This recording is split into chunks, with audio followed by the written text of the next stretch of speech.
अपनी जवानी पे घमंड करके गुनाह करने वालों, अपनी दौलत पर नाश करके गुनाह करने वालों, फिरौन की लाश पुकार पुकार कर किसी म्यूजियम से मुझे और आपको दावत इबरत दे रही है। जब कोई खुदा के कानून को पैरों तले रौंद देता है, जब कोई अल्लाह के कानून को पीठ के पीछे डाल देता है, तो मेरा अल्लाह उसको कैसे दावत इबरत बना देता है। आज तक फिरौन को कब्र नसीब नहीं है। कब्र, फिरौन मौत भूल गया था, फिरौन को मौत याद नहीं थी। उसने दौलत के नशे में, ताकत के नशे में मौत को बुला दिया था। और आप भी वो गलती कर रहे हैं। कब तक मौत से बचोगे? मौत से नहीं बच सकते। कुरान कहता है ऐनमा तकूनु युद्रिकुमुल मौत वलौ कुंतुम फी बुरूजिम मुशय्यदा। अगर तुम मजबूत किलों में जाके छुप जाओ तो भी मौत से तुम भाग नहीं सकते। मजबूत किलों में भी मौत आकर के रहेगी। अपनी बहनों से भी कहता हूं मौत आएगी, मौत को मत भूलो। और मरने के बाद अपनी कब्र में अकेले जाना है। ना वहां किसी की दादागिरी चलेगी, ना किसी की बाबागिरी चलेगी, ना गुंडागर्दी चलेगी, ना बाबा कोई दादागिरी बाबागिरी नहीं है वहां। वहां सिर्फ और सिर्फ ईमान के बाद नेक अमाल की पुरशिश है। और अल्लाह ने भेजा इसलिए हमें। दुनिया में आने का मकसद कुरान बयान करता है अल्लज़ी खलक़ल मौत वल हयात लियब्लुवकुम अय्युकुम अहसनु अमला, कि हमने जिंदगी और मौत को पैदा करके तुम्हारा इम्तिहान लिया है कि कौन थोड़ी सी जिंदगी को पाकर अच्छा अमल करता है। थोड़ी सी जिंदगी को लेकर के आयो, बहुत थोड़ी जिंदगी, जिंदगी बहुत थोड़ी लेकर आयो, बहुत ज्यादा जिंदगी नहीं अपने पास, बहुत टाइम नहीं अपने पास। अगर सूफिया के फलसफे के तहत जिंदगी देखना चाहे तो कितनी अपनी जिंदगी, इसको फिल्मों के लिए, जिना की फिल्म के लिए, अय्याशी के लिए, आवारगी के लिए, जुल्म के लिए, ज्यादती के लिए रखा है। कितनी है? सूफिया फरमाते हैं फलसफे मौत हयात तो बस इतना है, पैदा हुए, अजान हुई और मर गए, नमाज हुई। हालांकि फिक़ा का इससे कोई ताल्लुक नहीं है, इस अजान और नमाज का फिक़ही, लेकिन ये सूफिया का फलसफा जिंदगी बयान करने का अंदाज है। क्या? पैदा हुए, अजान हुई, कान में, मर गए, नमाज जनाजा। तो अजान और नमाज, बल्कि अजान भी नहीं, अजान के बाद इकामत भी हो गई, अजान के बाद इकामत भी हो गई। और इकामत और जमात में जितना वक्फा होता है बस इतनी अपनी जिंदगी। कितनी जिंदगी है इस जिंदगी के लिए? अब सुनो, ये चंद घड़ियों की जिंदगी, इसमें गुनाह करोगे तो न खत्म होने वाला अजाब सामने है। और अगर इसको सही इस्तेमाल करके अच्छा अमल करोगे तो फिर हमेशा हमेशा के लिए जन्नत की नेमतें हैं, जन्नत की बहारें हैं। अब आप पर करते क्या हो? और फिर सुनो, आसानी से मौत नहीं आती। थोड़ी देर जरा मौत को सुन ले कि मौत कैसे आती है। मौत कैसे आती है? हजरत सैयदना अब्दुल्ला इब्ने अम्र इब्ने आस फरमाते हैं कि मैंने अपने अब्बा हजरत अम्र इब्ने आस से पूछा, बाबा मौत के वक्त कैसा लगता है? जिस घाटी से आपको और हमें गुजरना है, जिस मौत को बुला रखा है। हजरत अम्र इब्ने आस से जब उनके शहजादे, वो खुद भी सहाबी हैं, उन्होंने पूछा बाबा मौत के वक्त कैसा लगता है? तो हजरत अम्र इब्ने आस फरमाते हैं, बेटा अगर किसी के सीने पर जमीन और आसमान को समेट के रख दिया जाए। फकीह अबुल्लाह समरकंदी अपनी किताब में लिख रहे हैं, मैं अपनी बहनों से कहता हूं बेपर्दगी के साथ किसी मर्द के सामने आने से पहले इस हदीस पे गौर करना। मैं अपने भाइयों से कहता हूं जब नफ्स वर्गलाए किसी औरत पर पाप की नजर डालने के लिए, तो सोचना कि हमें किस घाटी से गुजरना है। रिश्तेदारों पे जुल्म करने से पहले सोचो किस घाटी से गुजरना है। मां बाप की बद्दुआ लेने से पहले सोचो किस घाटी से गुजरना है। कानों में ईयरफोन लगाकर गाने सुनने से पहले सोचो किस घाटी से गुजरना है। सालन में नमक ज्यादा होने पर बीवियों पर हाथ उठाने और उनको तलाक की धमकियां देने से पहले सोचो किस घाटी से गुजरना है। अल्लाह दूर नहीं, एक दिन मौत है मौत। अम्र इब्ने आस कहते हैं जब इंसान मरने लगता है तो उसके सीने पर इतना वजन रख दिया जाता है, ऐसा लगता है कि जैसे जमीन और आसमान को समेट कर उसके सीने पे रखा गया है। अगर चक्की का पत्थर रख दिया जाए ना सीने पे, क्या हो? जमीन और आसमान के बराबर वजन किसको कहते हैं? अगर ये हदीस में नहीं आता तो शायद मुझे बोलने की हिम्मत नहीं होती। फकीह लिख रहे हैं, हदीस पाक में मौजूद है। थोड़ी देर के लिए तसव्वुर करो किस घाटी से गुजरना, किस मकाम से गुजरना है। बड़ी माजरत के साथ मेरे जवानों, ये शायरी की दुनिया अलग है और हदीसों की दुनिया अलग है।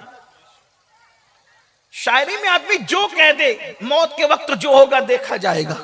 ये सहाबा कह रहे हैं अरे चक्की का पत्थर सीने पे अगर कोई बीमारी के वक्त रख दिया जाए तो हमारा क्या बनेगा? मौत के वक्त जमीन और आसमान के बराबर वजन सीने पे रखा जाता है, क्या बनेगा आपको? कुछ तो सोचो, कुछ तो गौर करो। किसी औरत पर पाप की नजर डालने से पहले कभी सोचा होता कि हमारा क्या बनेगा? जिना के अड्डों को आबाद करने से पहले सोचा होता हमारा क्या बनेगा? लुक्मा हराम खाने से पहले सोचा होता हमारा क्या बनेगा? ताश के पत्ते और जुआ खेलने से पहले सोचा होता मौत के वक्त जब उस घाटी से गुजरेंगे क्या बनेगा? वो मौत जब जमीन और आसमान के बराबर वजन सीने पे रखा होता है, क्या होगा उन लोगों? और ये बात मैं आपको बताऊं, ये जो हदीस बयान हो रही ना, इसमें नेक और गुनहगार का भी फर्क नहीं है। यानी मुतलकन मौत के वक्त जो दुनिया से जाता है उसको हर एक को गुजरना पड़ता है।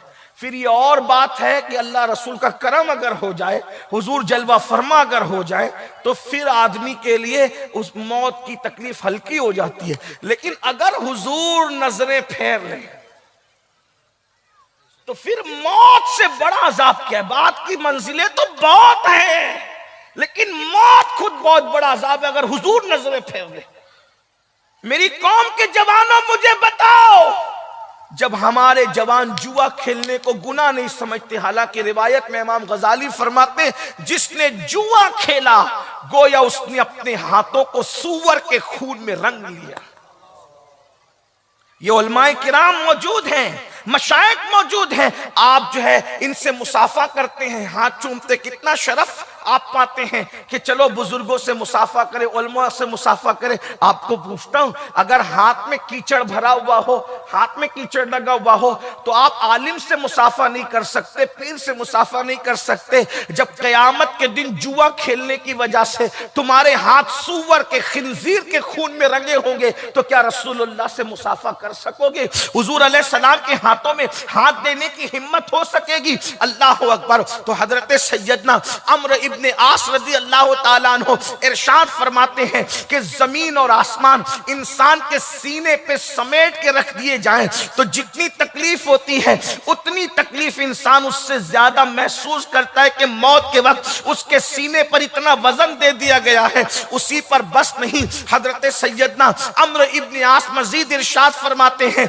जब मौत के वक्त इंसान सांस लेता है, जब उसकी सांस निकलती है तो ऐसा लगता है कि जैसे वो नाक से सांस नहीं ले रहा है बल्कि सुई के नाके से सांस ले रहा है, सुई के नाके से। अल्लाह अकबर। मेरे भाइयों बताओ, अल्लाह अकबर, कि इंसान को अगर जुकाम हो जाए और जुकाम की वजह से उसकी नाक बंद हो जाए, अल्लाह अकबर, जुकाम की वजह से नाक बंद हो तो सांस लेने में कितनी तकलीफ होती है। साहब रावी रसूल कह रहे हैं कि मौत के वक्त इंसान जब सांस लेता है तो ऐसा लगता है कि जैसे वो नाक से नहीं बल्कि सुई के नाके से सांस ले रहा है। ऐसी घाटी से हमें और आपको गुजरना है। अम्र इब्न आस फरमाते हैं और जब इंसान मरता है तो उसको कितनी तकलीफ होती है। इरशाद फरमाते हैं किसी के पेट में बबुल का दरख्त तो उगा दिया जाए और पीछे के मकाम से उसको खींचा जाए तो उसका क्या बनेगा। अम्र इब्न आस फरमाते हैं ऐसी तकलीफ मौत के वक्त होती है। फिर अपने बेटे से कहते हैं अब्दुल्ला इससे ज्यादा क्या बताएं, मौत की तकलीफ बयान नहीं हो सकती। अब मेरे आका अलैहिस्सलाम के दीवानों, मेरी कौम के जवानों, मेरी भाई मेरी बहनों, मुझे बताओ इस घाटी से गुजरना है फिर भी इंसान जुल्म करेगा, फिर भी इंसान गुनाह करेगा, फिर भी इंसान बुराइयां करेगा। बताइए ना कितने गुनाह हैं। किसी का हाल ये है कोई माँ का दिल दुखा रहा है, अल्लाह अकबर, नौजवान आज के लड़के और लड़कियां अल्लाह अल्लाह माँ बाप को भीख मांगने पे मजबूर कर रहे हैं। कोई धक्के दे के माँ बाप को घर से निकाल रहा है, कोई माँ को बहन के घर पहुंचा रहा है, कोई माँ से कहता है क्या तेरे और बच्चे नहीं हैं, मैं ही तुझे पालूं। कोई बाप को कहता है बस करो तुम्हारी बीमारी पे खर्च करते करते मैं थक गया हूं। मुझे बताओ अल्लाह अकबर, नादानों अच्छी तरह से सुन लो, माँ बाप उस नेमत को कहते, उस नेमत को किसी के खूबसूरत चेहरे को देखकर वो सवाब नहीं मिलता जो माँ बाप के झुर्री पड़े हुए चेहरों को देख के मिलता है। मेरे आका फरमाते हैं जिसने माँ बाप के चेहरे को मोहब्बत की निगाह से देखा अल्लाह उसको मकबूल हज का सवाब अता फरमाता है। मेरे आका सल्लल्लाहु अलैहि वसल्लम के प्यारे दीवानों, आजकल की नौजवान लड़कियां जब बहू बनकर आती है तो सीरियल देखने की वजह से, फिल्में देखने की वजह से, उनकी सही तरबियत न होने की वजह से उनको सबसे ज्यादा अगर नफरत होती है तो बुढ़े लोगों से होती है। ओ नौजवान लड़के और लड़कियां, आजकल नौजवान लड़के और लड़कियां बुढ़ों को पसंद नहीं करते, बूढ़ों को पसंद नहीं करते, क्योंकि फैशन चला है, आज का ट्रेंड चला है। ये बुढ़े लोग बकबक करते हैं, ये तो बेपर की बातें करते हैं, इनको तो अकल नहीं है, इनको तो समझ नहीं। सुन लो, अल्लाह के रसूल अलैहिस्सलाम ने फरमाया तुम्हारे लिए बरकत अपने बड़ों से वाबस्तगी में है, अपने बड़ों से वाबस्ता रहो। बूढ़े लोग बकबक करते करने दो, बदअक्ली की बातें करते करने दो। मैं कहता हूं हर बूढ़े को घर से निकालोगे तो एक दिन तुम्हें भी तो बुढ़ापा आएगा ना। अपना क्या बनेगा, अपना क्या बनेगा। और याद रखना ये हमारा इम्तिहान है, इम्तिहान कि हम बुढ़ापे में पहुंचने के बाद मां बाप के साथ सुलूक क्या करते। और ये भी याद रखो इस्लाह माशरा के जलसे में आने वालों, इस्लाह माशरा की गुफ्तगू सुनने वालों, जिसके दामन में माँ बाप की दुआ नहीं है वो इंसान करोड़पति हो जाए, अरबपति हो जाए, खरबपति हो जाए, वो कभी कामयाब नहीं हो सकता। दुनिया का सबसे कामयाब इंसान वो है जिसके दामन में माँ बाप की दुआ है। अगर माँ बाप की दुआ है तो इंसान दुनिया में भी कामयाब है और आखिरत में भी कामयाब है। आप क्या समझ रहे हैं माँ बाप की दुआ को? माँ बाप की दुआ चोर और डाकुओं को वली बना देती है और माँ बाप की बद्दुआ वलियों की विलायत को भी छिनवा देती है। इसलिए अपने माँ बाप का दिल न दुखाओ। आजकल की लड़कियां शौहर को कहती तुम्हारे अम्मा अब्बा रहेंगे, हम नहीं रहेंगे। मैं जानता हूं कि सास को इल्म नहीं होता, नए दौर की बहू के मुकाबले में उसकी नहीं बनती, लेकिन बहुओं को सोचना चाहिए कि आज मैं बहू हूं, कल मैं भी तो सास बनूंगी। आज किसी का बेटा मेरा शौहर बना है, कल मेरा बेटा किसी का शौहर बनेगा। और एक बात ये याद रखना, अल्लाह के रसूल ने फरमाया कमा तदीनु तुदान, कमा तदीनु तुदान, तुम जैसा करोगे तुम्हारे साथ वैसा ही किया जाएगा। अगर तुमने किसी का बेटा छीन कर किसी औरत को वीरान किया, तुम्हारा एक नहीं दो छीना जाएगा। जितना तुम किसी को सताओगी उससे ज्यादा कोई तुम्हें सताएगा। सास बहू के झगड़े आज घर घर है और हर बहू चाहती है कि मेरी सास ससुर मेरे साथ न रहे, मैं आराम से रहूं। मेरी बहन आज तो किसी की मां को किसी के बेटे से दूर करेगी, जुदाई पैदा करेगी, अल्लाह कयामत के दिन तुझे सजा देगा। लेकिन उससे पहले दुनिया में तेरी गोद खाली होगी मेरी बहन। मैं बतौर बद्दुआ नहीं कह रहा हूं, आगाह करने के लिए कह रहा हूं। याद रखना, अल्लाह के रसूल ने फरमाया कमा तदीन तुदान, तुम जैसा करोगे तुम्हारे साथ वैसा किया जाएगा। और जब आज तुम किसी को दुख दोगी सास की शक्ल में, कल तुम्हारी बहुएं भी तुम्हें दुख दे। खिदमत करो उनकी, वो बकबक करती है तो बर्दाश्त कर लो मां समझ कर। आइए चलिए एक मैं नुस्खा पेश कर दूं, सास बहू का झगड़ा खत्म कैसे हो। बहुत आसान नुस्खा मेरे पास, बहुत आसान।